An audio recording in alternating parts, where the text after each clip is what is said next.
Brothers and sisters in the Lord, magandang tanghali po sa ating lahat.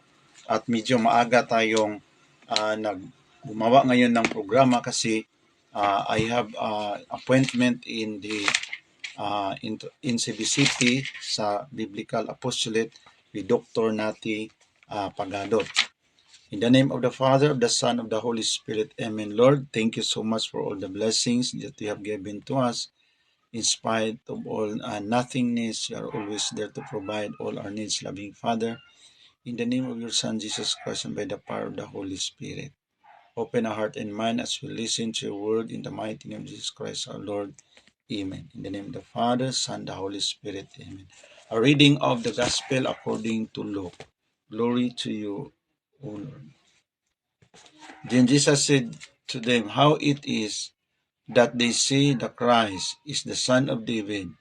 David himself declares in the book of Psalms, the Lord said to my Lord, sit at my right hand until I make your enemies a footstool for your feet.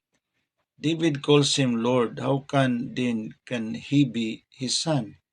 While all his people were listening, Jesus said to his disciple, beware of the teachers of the law. They like to walk around in flowing robes and love to be greeted in the marketplaces and have the most important seats in the synagogues and the places of honor of banquets. They devour widows' houses and for a show make lengthy prayers. Such men will be punished more severely. Brothers and sisters, the gospel of our salvation. Praise be to you, O Lord Jesus Christ. Brothers and sisters, mayroon akong friend dito, Rinsky Liban Kumabig, aking family members, and Brother Ruin Concepcion. Good morning, Bro Nui. I'm watching in Queens, New York. God bless. Para nag-message ako sa iyo, Bro Win, na magtawag ako, baka hindi mo nabasa.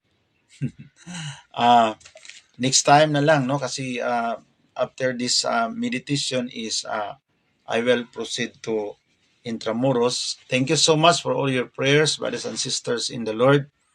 No, and bukas is my flight for Palawan. So I will be in Palawan from 24, 25, 26, 27, and 28. Brother Gregory, magandang udto po, maing udto diha sa Lapu-Lapu City.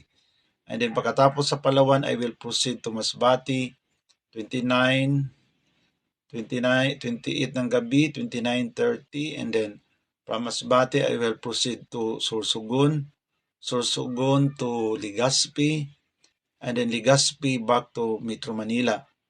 So my schedule for Cagayan will be December 12, no, Manila to Cagayan de Oro, and then we'll be moving from one place to another in different places of Mindanao, particularly to have a Christmas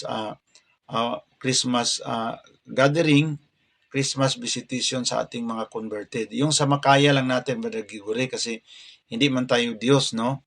So yung maabot lang natin na hindi naman tayo parang pinagpahirapan. So that is our mission until magtapos ang January 1. So I have scheduled going to Zamboanga, going to Davao. Imagine ka from the date December 12 to January 1, I have to go to Davao, I have to go to General Santos, I have to go to Bukidnon, I have to go to Cagayan, I have to go to Zamboanga, Pagadian, Iligan.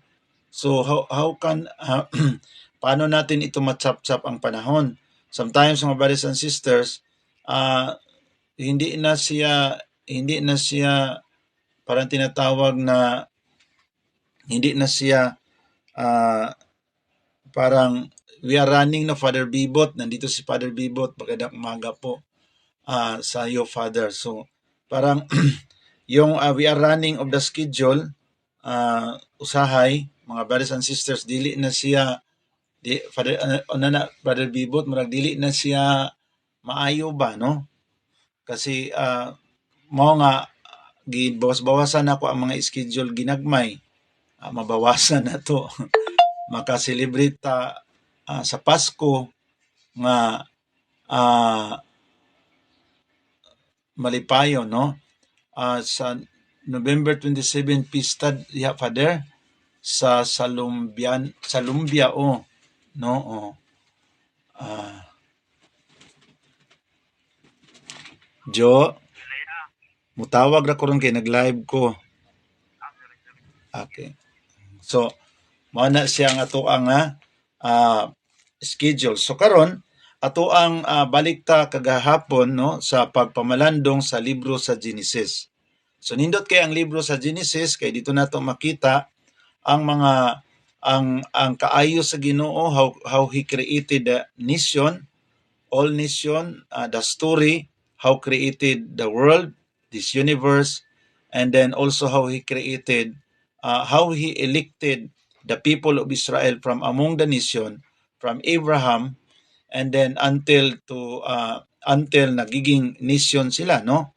So the book of Genesis gives us the information about the creation, the fall of man, the dispersion of man, the destruction of man, and the development of nations, no? Particularly in Genesis chapter 10 and 11, no? When they build up the Tower of Babel, how the Lord, no, arranged properly to divide this community into a different tribes, different nation of the world para magiging highly occupied ang ating daigdig, ang ating mundo. So from that, brothers and sisters, in Genesis chapter 12, no, makita pansin natin ang pakikipag-usap sa Panginoon kay Abraham.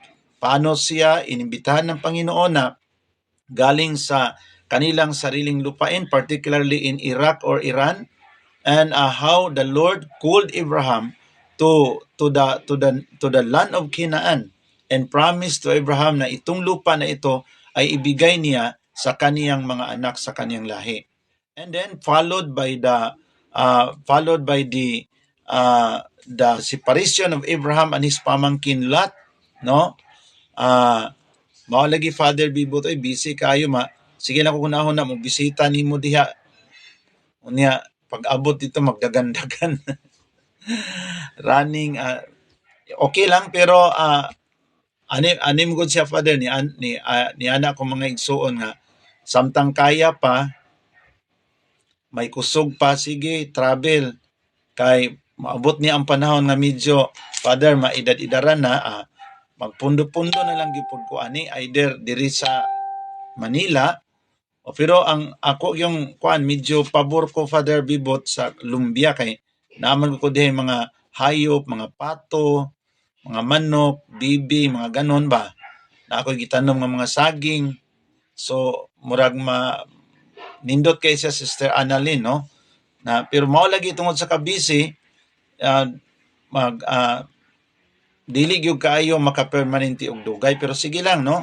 Because God has the proper time we can enjoy, no? Brother Rose Paglinawan, good morning Brother Noy, watching from Claver, Surigao del Norte. Magandang thank you po Sister Rose at sa lahat nating mga brothers and sisters in the Lord. Brother Jojo from Lumbia, ako ang sinaligan sa Lumbia. God bless you. So, makita natin ang pagtawag sa Panginoon. And then, chapter 13, the separation of Abraham and his nephew. Because the promise of God na magkaroon siya ng anak. So, in chapter 13, kahit nagaano pa ka-close ang relationship sa uncle at sa pamangkin, when God fulfill His promise na magkaroon ng anak si Abraham, magkaroon ito ng problema kung manatili si Lot sa kaniyang pamilya. No? Kasi itinuring na rin na anak ni Abraham ang kaniyang pamangkin. So, they separate. Kaya isang punto yun na yung gusto na tayong magkapamilya, lalo na sa ating mga Katoliko, we want to build a family, dapat magseparate tayo sa ating tatay at nanay. Mas maganda pa yung magbisita tayo sa ating mga tatay at nanay, Sister Duhat ka dati, kaysa you live together and then magka-misunderstanding kayo dyan. Yun ang umpisa sa alitan na hindi maganda. Mas maganda pa na separate ang bahay, na magpunta tayo sa mga bahay sa ating kapatid, sa ating magulang, nagdala tayo ng mga inununan, mga buwad, kay malipay pa tong atong gibisitan kaysa you live together. So ang pag-live together, if you have already a wife and a children, is not a very highly recommended, no? Hindi 'yon. If we want to build an ideal family, we need to separate from our parents, no? Para we will develop as a family. Kasi kung nandyan palagi tayo sa ating mga magulang, parang ibigay na lang natin sa kanila ang ating mga pangangailangan. Dapat magtuto tayo, no? Managingon ba? Sabi ni Saya nga, may kaitang mo diskarte og kanang gugma-gugma og sa babae. May kaitang mo diskarte og babae. Pero sa pinginabuhi, palpak. Di ba? Kung babae na gani, number one, sa may nindot kay mo diskarte. Di ba? 100% ang diskarte. Pero katunas panginabuhi, palpak. So dapat kita, lalaki ta, gusto ta magkaroon og pamilya, ibutang na to na sa atong una-una. Dili lang ta, sige, guyod ang mga babae diha, pakita nga, kuanta, hustler ta, pero palpak dito sa panginabuhi. No? We have to learn that from that, lalo na sa atong mga lalaki. Magsalig sa igsuon, dili, kinahanglan mo kayod ta kay, ituyuan mo na to, ni-inter man ta, di ba? Managingon, nganong ni-inter man ka? So dapat we have to learn. Kung mayroon mang mga tulong galing sa pamilya, praise the Lord. Pero hindi tayo darating sa punto na namimili tayo sa ating pamilya kasi tayo, kalooban natin ito eh. It is with our will na ma-inlove ka, magkaroon ka ng pamilya. Ngayon, ang pahirapan natin, iwan natin ang mga anak sa lulo, lula. Ginawa nating bantay bata ang ating mga lulo, lula, mga magulang. No? Mo na nga, hustler kayo, babae gani, perting haslira. Pero sa panginabuhi, bagsak mo na problema karon sa Pilipinas. Grabe ang mga lalaki, mga butakal kay ignaong. Pero adtos panginabuhi, hagba. No, dapat kung master ta diha sa pangitag babae, master po ta sa panginabuhi. Dili kay master lang ta pangitag babae, pero sa panginabuhi, palpak, di ta kaba, di gani kabalo mo buhi, bisag himungaan na lang, pato, no? Ultimo pato og manok, pangayoon pa.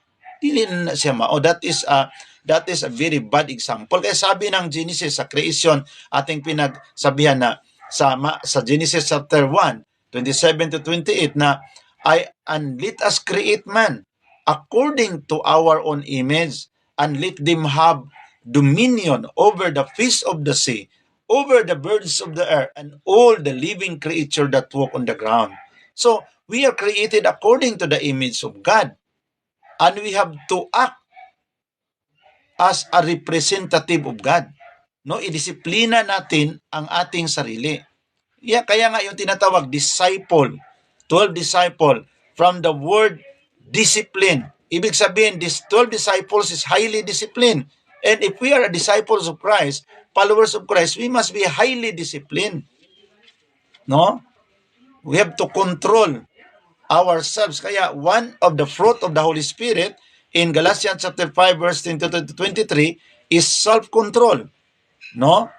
One of the fruit is love, peace, joy, and patience, and the last one is self-control. We have to control ourselves. No? If we have a dominion, ibig sabihin, we have to control the increase of our baboy, our mga, kay kung dili nimo kaya nga magbuhi kag baboy 20 ka buok, dapat wala man di kay pang suporta sa feeds. Ano nagbuhi magkag 20 ka buok baboy? Pagbuhi na lag duha ka buok, no? So karon kahibaw ta, husband and wife, nga dili nato kaya ang napulo ka anak, Brother Glenn Luzon, Sister Evangeline, di nito kaya ang napulo ka anak karon. Usaray kaya, duwaray kaya, ayaw pag-produce og napulo ka anak. No? Kay dili man nato kaya sa atong capacity. We need to be responsible and we need to be wise. No? That is between you and your wife. Talk to your wife. No? Ayaw mo ginandili may maglasinggiro kay sa panahon ng usa ka lalaki hubog na lango sa ilimnon, dili na siya makahuna-huna og maayo. No? Ang atuang commitment dili na nato ma-manage itong kaugalingon kay nalango naman ta, no? Nahubog naman ta. So mo na nga makita nato karon dinhi sa Metro Manila ang mga kabataan nga usay makahilaka, naa matulog sleeping under the overpass diha sa mga merkado, no, in the market you can cry, little children are begging. Where is the parents? Asa ang mga magulang sa mga batang yan? Hindi ka naman basta-basta makakup-kup sa mga batang ganon, no? Baka ma-filean ka ng kaso sa gobyerno. Then nandyan palaging palaboy-laboy because of the not following the biblical standard, how to live biblically in line to the rules, to the norm that is patterned by God in His Word. No? Let them have dominion over the fish of the sea, over the birds of the air, and all living creature that walk on the ground. So makita natin ang creation Genesis na nandyan sa atin ang pinagkatiwala sa Panginoon ang lahat ng mga creation, to be a good steward of all this creation that we have. Kaya makita natin when Abraham is being called, the Lord prepared those God whom He called, He prepared. He equipped, no? Tulad sa akin, I will fly to Palawan, no? Of course, God will equip plane ticket. He will equip everything according to His mercy because He called you to a mission and God prepare what is being needed. Using people, no, around us, no? There are people who are being touched by the Holy Spirit to support the mission, no? Good morning, Brother Noy. Very nice words po ang sinishare mo, but sad to see na hindi atayan naturo sa mga kabataan. Kaya yun, mga brothers and sisters, na ang ating ngayon, totoo yun, brother, sister, thank you so much. Bro, sorry. Yun ang problema natin ngayon is teaching sa ating mga kabataan, no? Kaya nga ang isip natin, ang brain, no, kung tingnan natin ang mga animals, mga brothers and sisters, ang mga kalabaw, baka, kabayo, pusa, aso, 'di ba? Ang kanilang sexual organ pagtayo nila, libil lang sa kanilang brain at saka sa kanilang sexual organ. Pagtayo nila libil lang, no? Pero tayong tao, ano tayo? Ang ating brain nasa taas, ang ating sexual organ nasa baba, di ba? So because we are created in the image of God, we are special. No? Kaya bago mo paggalawin ang nasa baba, no? Isipin mo munang maayos. baka malitsi-litsi kayo, di ba? So, we are the creation created by God na pagtayo, no?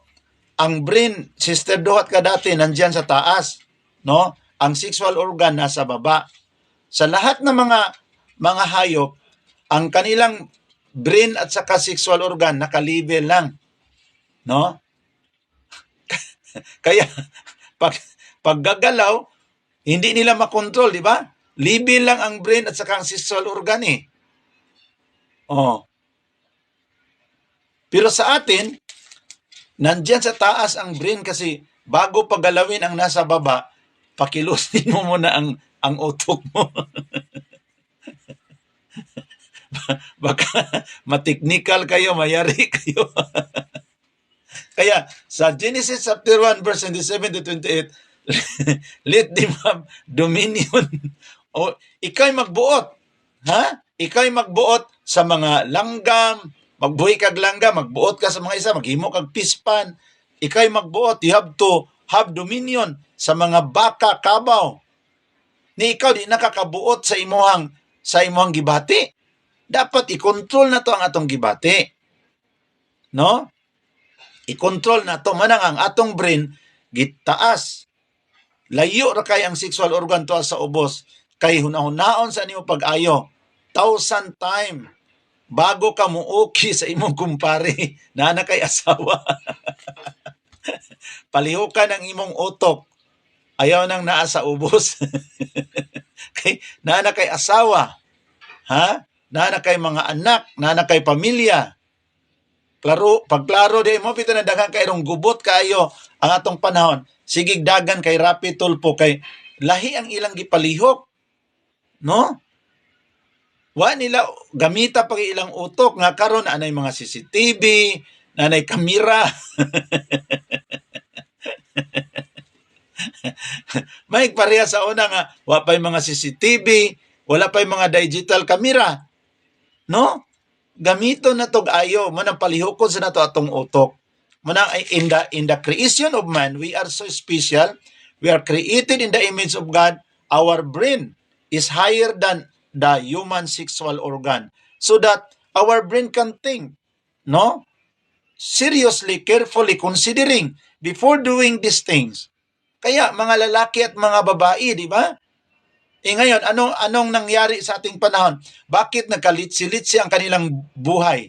Kasi binaliktad nila mga kapatid. No? Nagiging alipin ang kanilang utok sa kanilang sexual organ. mas ang nasa taas ang sumunod sa nasa baba, hindi. Dapat magdominate ang utok. Ha? Ang brain dapat magdominate. No? Kaya we are created according to the image of God. Very special. Not like the animals that we have. Their sexual organ is labeled to their brain.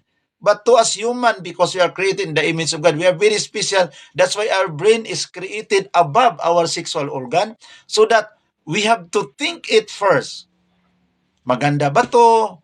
No? Kung gawin natin to. Grabe, ang iba naman ng mga tao ngayon, hindi naman pinakilos ang kanilang brain. No? Dapat you have to think it in your mind. No? Sus, nakakita o gwapo ang iyang sulti. Never mind. Never mind sa sinabi ni Brother Noe. Nakakita magwapo. Ingon siya, never mind.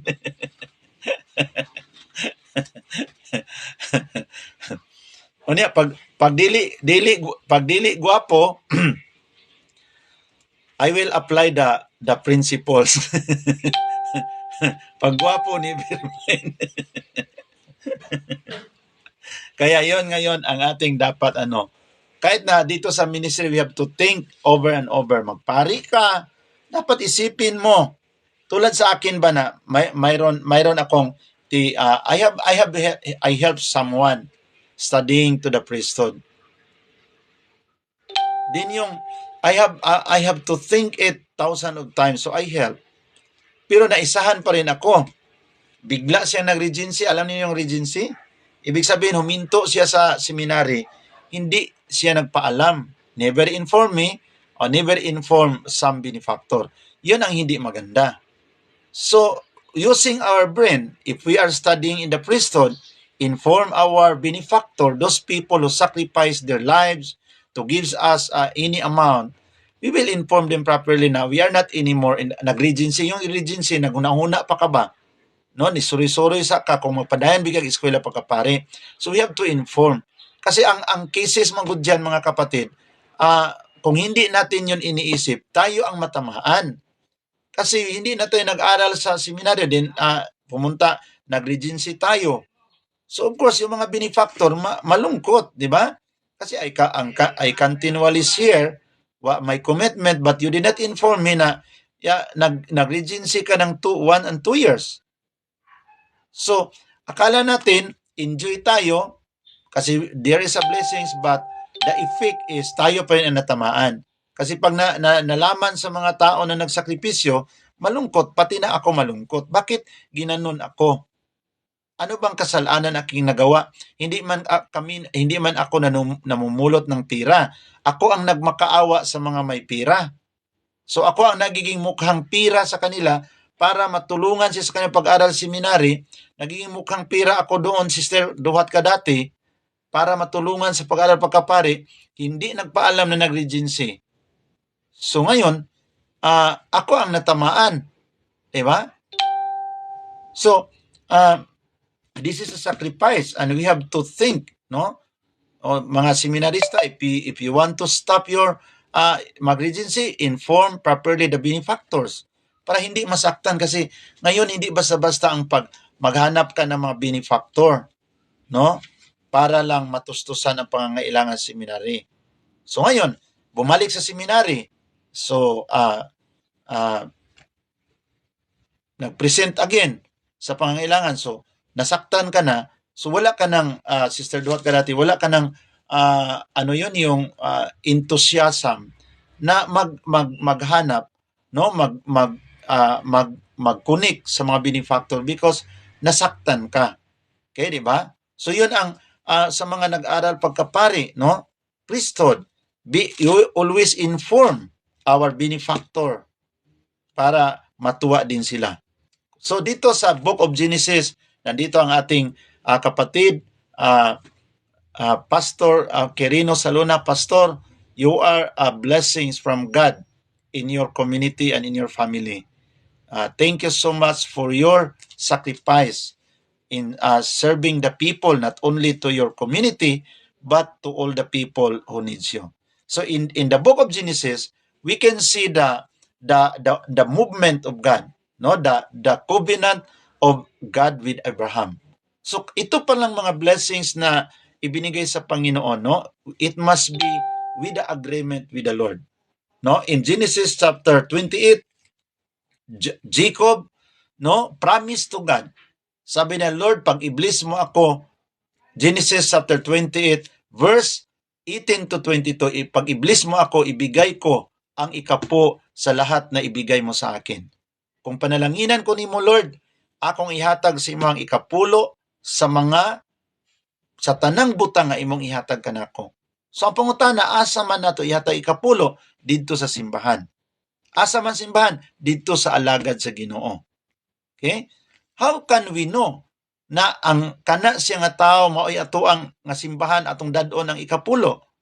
No? How can we know? It is by the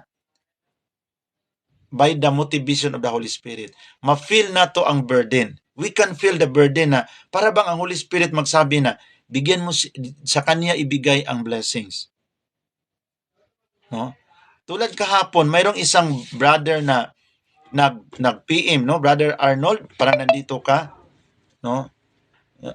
Sabi ni Brother Arnold na, Brad, magpadala ako sa iyo ng blessings na 1K.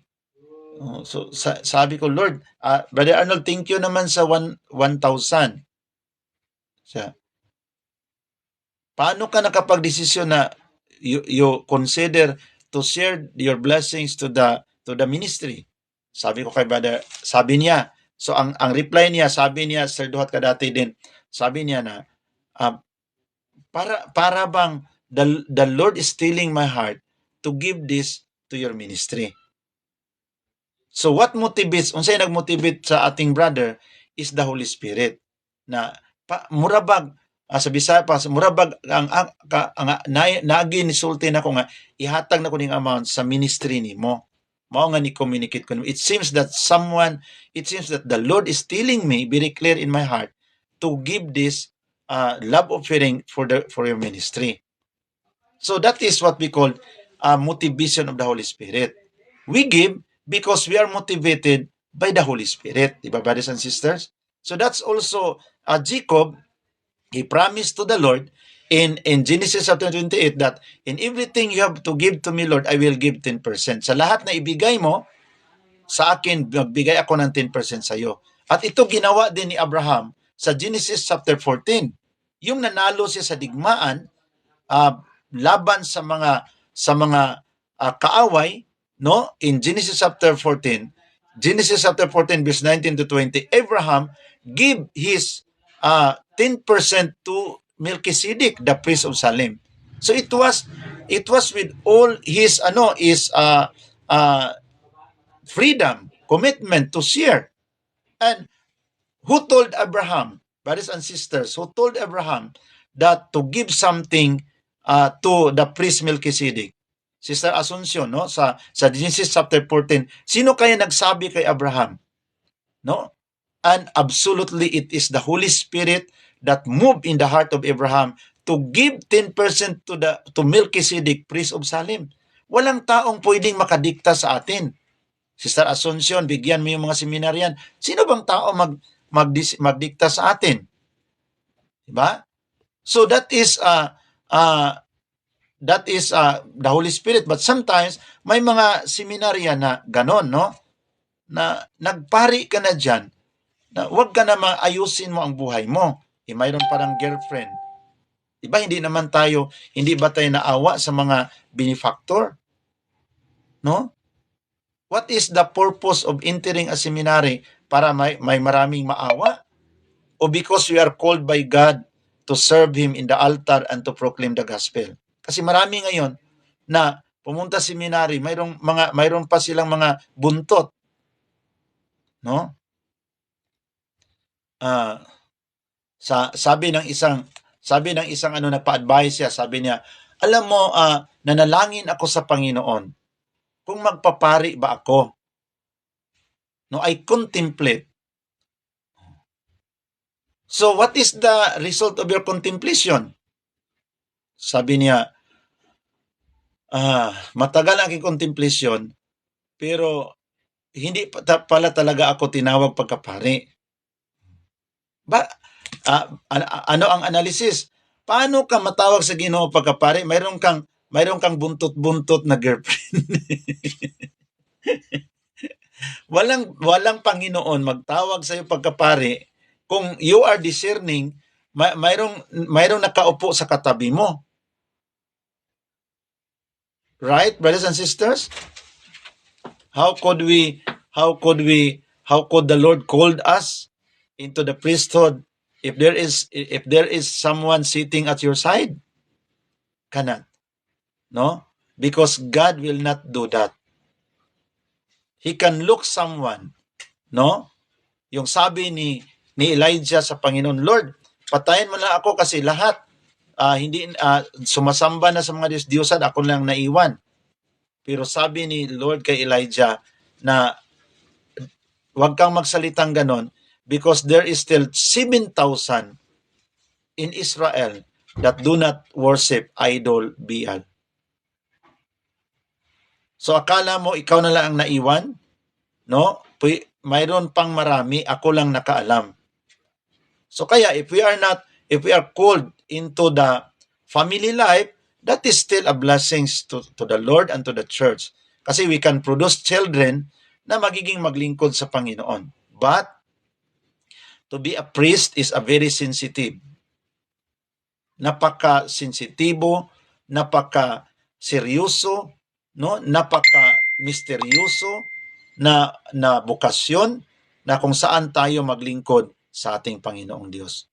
Brothers and sisters in the Lord, ito lang aking masabi, na serve the Lord with gladness and be like Abraham, who always loved the Lord with all his heart. Even though he is a family man, mayroon siyang asawa at mga anak, pero makita natin ang kaniyang totoo at taos-pusong pagmamahal sa ating Panginoong Diyos by responding to God's invitation in Genesis chapter 12 to become the father of all nation, that Abraham is called the father of faith. Maraming salamat sa inyong pagsama, and I have to end this hearing, and we ask the Lord to continue to bless us by the power of His Holy Spirit. In the name of the Father, of the Son, of the Holy Spirit. Amen. Lord, thank you so much. Equip us in our service, not only in wisdom and knowledge and your anointing, but in our material needs, in spreading your word in different people and different communities. You are the great provider, loving Father. Help us always to become an instrument, channel of your love and your mercy to those who are in need. I pray for all my viewers, please ingatan mo sila, Panginoon, at ilayo mo sila sa kapahamakan, pati ang kanila mga mahal sa buhay. Continue to let the window of heaven open by your favor and blessings. In the mighty name of Jesus Christ our Lord. Amen. In the name of the Father, of the Son, of the Holy Spirit. And maraming salamat sa inyong lahat, Sister Ding. Sister Asuncion, Pastor Quirino, Sister Duhat Kadati, Brother Cirilo, Brother Iron, Sister Rose, sa lahat na nandito ngayon, yung hindi ko nabanggit na makasama si Brother Gregory, Father Bibot, maraming salamat po sa inyong lahat. And this is your Brother Noe Dora. I will proceed to Intramuros sa CBCP now.